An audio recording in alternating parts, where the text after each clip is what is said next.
آپ کی خود اپنی ابتدائی جوانی کی زندگی اسی جدوجہد میں گزری کہ امت مسلمہ کی بحالی کے لیے جو تحریکیں خود ہماری ملت میں بالخصوص بر صغیر میں اٹھی ہیں، بڑے بڑے اذہان نے، بڑے انٹیلیجنٹ لوگ تھے، انہوں نے پوری زندگی اپنی اس پر گھلا دی کہ دوبارہ سے عظمت رفتہ کی بازیافت ہو، امت اٹھے۔ میں چاہتا ہوں کہ ہم سب ایک درد دل کے ساتھ، ایک بہت بڑی تعداد ہے نوجوانوں کی، علماء کی، مفکرین کی، جو امت کو اٹھانا چاہتے ہیں، جگانا چاہتے ہیں، بحال کرنا چاہتے ہیں، ان کے لیے کوئی پیغام، اگرچہ آپ نے جو روڈ میپ دیا وہ اس سے مختلف ہے جو بالعموم لوگ پیش کرتے ہیں، لیکن ان کو یہ پیغام کہ یہ جو بتائے درد و سوز ہے وہ مشترک ہے کہ ہم خود سب آگے مل کے اپنی ملت کو دنیا کے اسٹیج پر آگے لے کر آئیں، ان کے لیے کوئی پیغام آپ کا؟ ایک فطری جذبے کا اظہار ہے۔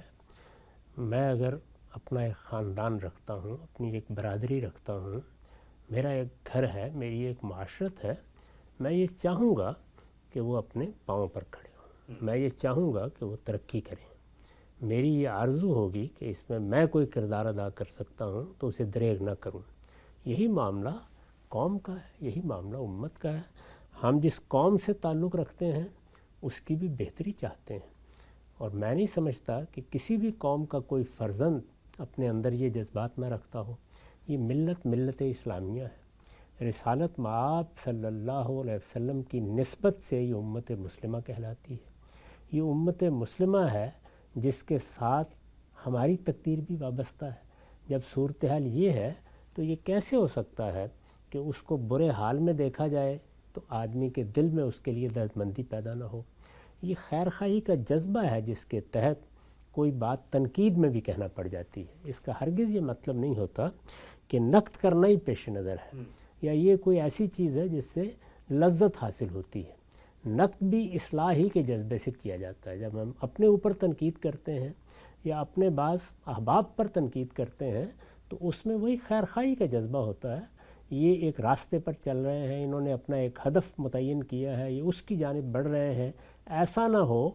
کہ یہ اپنی راہ کھوٹی کر بیٹھیں، یہ منزل تک نہ پہنچ سکیں، اپنے آپ کو کوئی نقصان پہنچائیں۔ یہی وہ چیزیں ہیں جو اس پر آمادہ کرتی ہیں کہ اقدامات کا بھی تجزیہ کیا جائے، جو لائے عمل بنایا گیا ہے اس کے اندر بھی اتر کر دیکھا جائے۔ اسی پس منظر میں یہ گفتگو ہم نے کی ہے، یعنی یہ بتانے کی صحیح کی ہے کہ یہ بات کہ یہ امت زوال آشنا ہوئی ہے، یہ ہم سب کے لیے تشویش کا پہلو ہے۔ اس میں کوئی شبہ نہیں ہے کہ امتوں کا معاملہ بھی وہی ہوتا ہے جو افراد کا معاملہ ہے، وہ بھی اسی طریقے سے پیدا ہوتی ہیں، لڑکپن اور بچپن کے مراحل طے کرتی ہیں، جوان ہوتی ہیں، اور اس کے بعد وہ ختم بھی ہو جاتی ہیں۔ لیکن یہ امت تعداد کے لحاظ سے اس وقت اربوں میں ہے، کروڑوں لوگ ہیں دنیا بھر میں جو اپنے آپ کو مسلمان کہتے ہیں، اور پھر یہ کہ دنیا میں بکھرے ہوئے نہیں ہیں بلکہ ان کو بہت سے ملکوں میں سیاسی اقتدار حاصل ہو گیا ہے۔ ہم نے یہ بتایا ہے کہ یہ سیاسی اقتدار کس طرح ایک نعمت کے طور پر ذات باری کی طرف سے ملا ہے۔ یہ سیاسی اقتدار اس درجے میں نہ صحیح جس درجے میں بالعموم لوگ چاہتے ہیں کہ ان کو ملے، لیکن ایک حد تک مسلمان اپنے اپنے ملکوں میں اپنا نظم خود بنا سکتے ہیں، اپنے معاملات خود طے کر سکتے ہیں، اپنے دساتیر متعین کر سکتے ہیں، اور بہت سی چیزوں کے بارے میں قانون سازی کر سکتے ہیں، اپنے لیے لائے عمل بنا سکتے ہیں، یہ سوچ سکتے ہیں کہ وہ کیسے آگے بڑھیں۔ جب یہ صورتحال ہے تو اس پر اللہ کا شکر ادا کرتے ہوئے یہ دیکھنے کی کوشش کرنی چاہیے کہ اب ہمارا لائے عمل کیا ہو۔ ہم نے یہ کوشش کی ہے کہ یہ بتائیں کہ غلطی کہاں ہوئی ہے،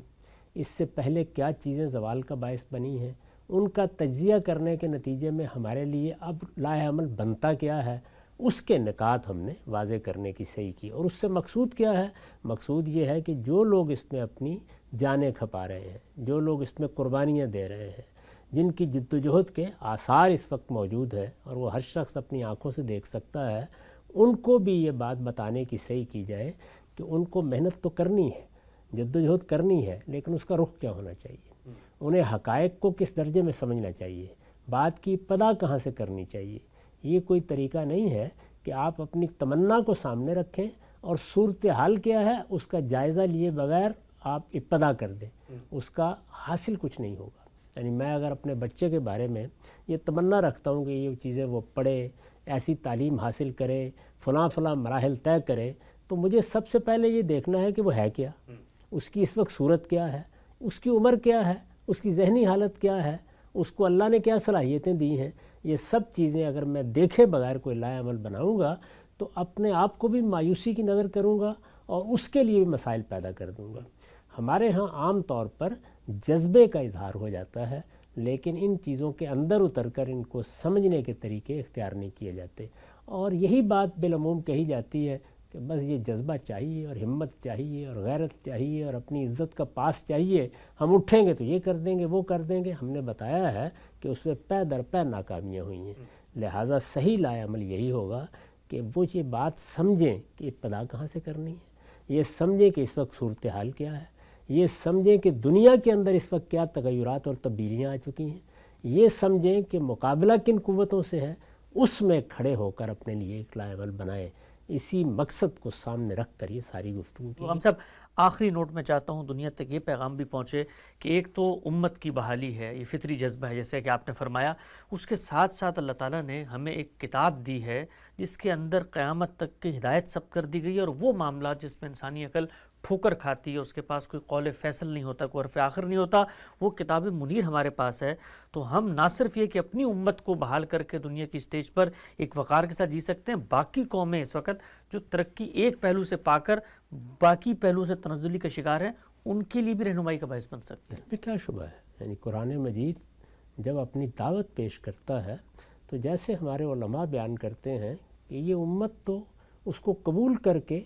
رسول اللہ کی امت بن گئی، جی، لیکن ہماری ایک امت اجابت بھی ہے، وہ ساری دنیا ہے۔ رسالت بآپ صلی اللہ علیہ وسلم کی دعوت، آپ کا پیغام، یہ میرے یا آپ ہی کے لیے نہیں ہے، یہ الخلق کافہ ہے، ساری دنیا کے لیے ہے۔ چنانچہ قرآن مجید کو اس حیثیت سے پیش کرنا،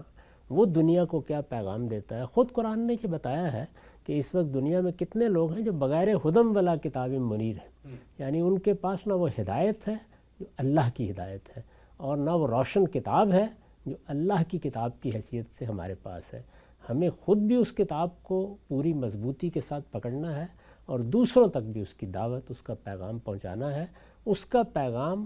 اصل میں دنیا کے لیے آب حیات ہے، اور یہ آب حیات اگر ہمارے پاس ہے تو ہماری ذمہ داری یہ ہے کہ ہم اپنے لیے بھی اس سے زندگی کا اہتمام کریں، دنیا کو بھی اس زندگی کا پیغام دیں۔